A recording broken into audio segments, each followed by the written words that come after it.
माझे ना नूडल्स आणि मॅगी खायची सवय सुटतच नाही. राधे राधे मंडळी, कशा आहात मी आहे प्रज्ञा. मी IT मध्ये काम करते ॲज अ बिझनेस अनालिस्ट. तर आज माझ्या दिवसाची सुरुवात झाली आहे बघा ही पांढरीसोबत खेळण्यामध्ये. ती माझ्या शेजारी आली होती, त्याच्यामुळे मस्तपैकी मी तिला घेतलेलं आहे, पकडलेलं आहे खेळायला. आणि त्याच्यानंतर मी नाश्ता करायला घेतला. मस्तपैकी मी काल ओट्स सोक केले होते ते खाल्ले आणि आजकाल मी थोडंसं हेल्दी खायला सुरुवात केलेली. आणि मला एवढं आवडलेलं आहे कारण मी त्याच्यात कोको पावडर टाकले. मला इतके जास्त चॉकलेट्स आवडतात ना, काय सांगू. त्याच्यानंतर मी पटकन निघालेली कारण मला असं ह्यांच्यासाठी ग्रेव्ही आणायची होती आणि मी ग्रेव्ही घेऊन आली. कारण मी त्यांना प्रेफर करते की 2 टाईम वेट फूड द्यायचं आहे आणि 1 टाईम ड्राय फ्रूट. त्याच्यानंतर उरूसमधून पण थोडंसं सामान घेऊन आलं आणि घरी मस्तपैकी आंघोळ वगैरे करून घेतलं आणि पूजा केली.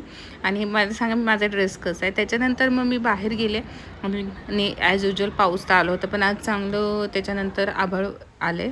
आणि त्याच्यानंतर मी बघते तर आज माझी इतकी काहीतरी खायची क्रेविंग होत होती. मग मी गेले. पहिल्या आधी मी ताक पिलं, पण तरी ताकाने माझं पोट भरलं नाही. त्याच्यानंतर शेवटी मी नूडल्स करायला घेतले. मी खूप वेळ ठरवते की मला मैद्याचे पदार्थ, शुगर पदार्थ सोडायचे आहेत, पण काही सुटतच नाहीत माझ्याकडून.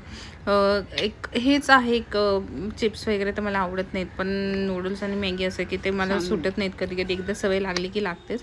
आणि त्याच्यानंतर बघा पांढरी ना, मी जे काल उरूसमधून सामान घेऊन आलं होतं त्याच्यात मी 2 ब्लाऊज पीस आणले होते. त्याच्यावर लोळत बसले, चांगले केस लागणार आहेत त्याला. आणि त्याच्यानंतर मग मी मस्तपैकी घरातलं परत सगळं आवरलेलं आहे. परत मी संध्याकाळी परत उरुसाला फिरायला गेलेली, कारण एक जो ब्लाऊज होता तो मला थोडासा टाईट होत होता, म्हणून मला रिटर्न करावं. मी ती माझ्यासोबत असते माहिती का, ती कधीच मला सोडून जात नाही माहिती. हे बघा, खूप छान मोमेंट आहे. मी जेव्हा पण नेहमी काम करायला बसते किंवा मी मोबाईल जरी बघायला बसले तर ही माझ्या शेजारी येऊन बसत असते. ही कधीच बाहेर एकटी फिरायला जाणार नाही.